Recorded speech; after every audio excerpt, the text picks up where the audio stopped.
आपण डायसवर येऊन थोडक्यात व्यक्त व्हा.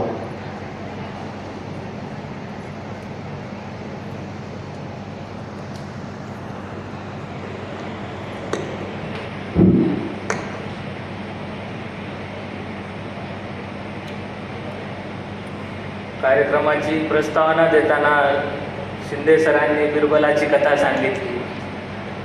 त्यामध्ये त्या कोंबड्याला प्रॅक्टिस व्हावी चांगली म्हणून आरशासमोर ठेवलं गेलं होतं. तसे तिथं आमच्यासमोर टी व्हीची सोय केली आहे. स्वतः टी व्हीमध्ये बघून भाषण करावं लागते.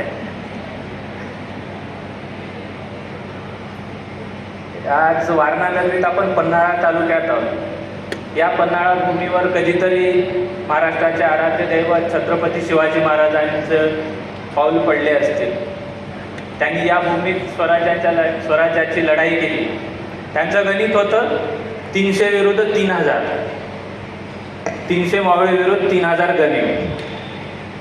ते स्वराज्याचं गणित होतं. आज माननीय कोरे साहेबांनी सांगितलं की 800 जणांचा सत्कार करून 8000 अधिकारी बनवले. हे सुराज्याचं गणित आहे. तर हे सुराज्य फाउंडेशनचं गणित आहे. आदरणीय व्यासपीठ आणि मंचावरील उपस्थित सर्व यशवंत आणि श्रोतावर्ग आणि पन्हाळ्यासारखी निर्धडी छाती घेऊन ऐकणारे आमचे विद्यार्थी मित्र मैत्रिणी, या सर्वांना मी ऋषिकेश पालिमकर, गोदावरीचा सुपुत्र, नांदेड जिल्ह्यातून येऊन सर्वप्रथम सप्रेम जय महाराष्ट्र करतो. मला खरं तर UPSCचा प्रवास आणि या प्रवासातील यशामागची कारणं सांगण्यासाठी इथं बोलवलं आहे. आजच्या कार्यक्रमाचं नाव आहे व्हिजन गौरव. तर UPSCच्या प्रवासामध्ये सगळ्यात पहिले काय लागत असेल, पहिलं कारण जर यशाचं सांगायचं म्हणलं तर हे आहे व्हिजन. आता व्हिजन कसं असतं ते सांगतो. आपल्या गावामध्ये जर भंडारा होत असेल आणि पंक्तीमध्ये तुम्ही जर एखाद्या दूर कोणत्या तरी कोपऱ्यात बसला असाल आणि वाडेकरी जर तुमच्या ओळखीचा नसेल तर तुमच्याकडे भात येण्याची शक्यता थोडी कमी होऊन जाते. तर माझ्या वडिलांनी मला विजन दिलं की जर वाडेकरी तुमच्यातला असेल तर पंक्तीमध्ये तुम्ही कितीही शेवटी बसलात तर तुमच्याकडे भात येणारच. तर आम्ही ग्रामीण भागातून येत असतो. आमच्या ग्रामीण भागात वाडेकरी कमी आहे. तर या ग्रामीण भागातून वाडेकरी रूपाने, एक अधिकारी रूपाने वाडेकरी भेटावे हे आमच्या वडिलांनी दिलेलं विजन आहे. तर हे विजन पाळून मी UPSCच्या प्रवासाची सुरुवात केली. माझा प्रवास UPSCचा 6 वर्ष चालला. तर हा प्रवास खूप लांब होता. आज कुठेतरी पोहोचल्यासारखं वाटत आहे. तर या प्रवासामध्ये टिकून राहण्यासाठी माणसांची गरज असते.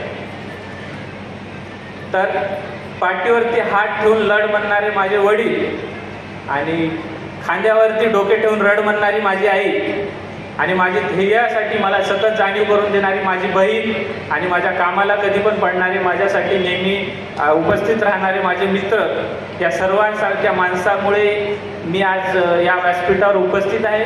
मी या UPSCच्या लढाईमध्ये टिकू शकलो. हे एक माझं कारण झालं.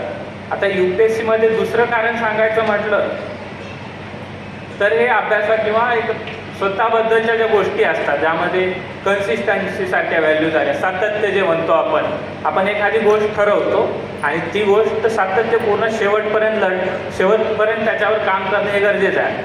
आता UPSCमध्ये 3 स्टेजेस असतात, प्रिलिम्स, मेन्स आणि इंटरव्ह्यू.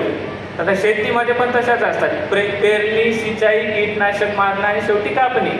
तर ह्या तिन्ही, पेरणी करून आपण पीक सोडून नाही देऊ शकत शेतामध्ये. तर फक्त प्रीला अभ्यास करून नंतर आराम करतो असं नाही. तर प्री, मेन्स, इंटरव्ह्यू सगळं होईपर्यंत अभ्यास करणं गरजेचं असतं. तर हे एक सातत्य विद्यार्थ्यांमध्ये लागत असतं UPSCमध्ये जर सक्सेस व्हायचं असेल तर. आणि दुसरा मुद्दा म्हणजे UPSCचा हा अभ्यास, जी UPSC अशी कठीण मानली जाणारी परीक्षा आहे. तर मॅडमनी सांगितलं की UPSC त्याच्या अभ्यासामुळे कठीण नाही आहे. तर एक जो प्रोसेस आहे UPSCमध्ये, त्या प्रोसेससाठी जे मानसिक बल लागतं त्यासाठी UPSCची परीक्षा कठीण मानली जाते. तर UPSCच्या कठीण प्रवासात टिकून राहण्यासाठी विद्यार्थ्याला अभ्यास जगता आला पाहिजे. फक्त पुस्तकं किंवा फक्त लायब्ररीमध्ये, स्टडी पॉईंटमध्ये अभ्यासिकेत बसून राहण्यापुरता UPSCचा प्रवास नसतो. तर UPSC प्रवासामध्ये मी केलेलं माझा जो प्रवास होता, मी अभ्यास जगला आहे UPSCमध्ये. मी स्वतः ट्रेकिंगला जायचो महाराष्ट्राच्या कानाकोपऱ्यात, वेगवेगळे किल्ले पाहिले आहेत. त्यामुळे महाराष्ट्राच्या इतिहासाचा किंवा एक संस्कृतीचा अनुभव घेतला आहे. मी सतत क्रीडा कोणते ना कोणता स्पोर्ट्स खेळत असायचो, क्रिकेट, बॅडमिंटन असो, या सगळ्या गोष्टी करायचो. आणि मी एक स्वतः शेतकरी आहे. आम्ही शेतात जेव्हा केव्हा मला परीक्षेच्या किंवा UPSCच्या अभ्यासातून सुटका मिळायची, तेव्हा मी स्वतः जाऊन शेतीमध्ये काम करायचं.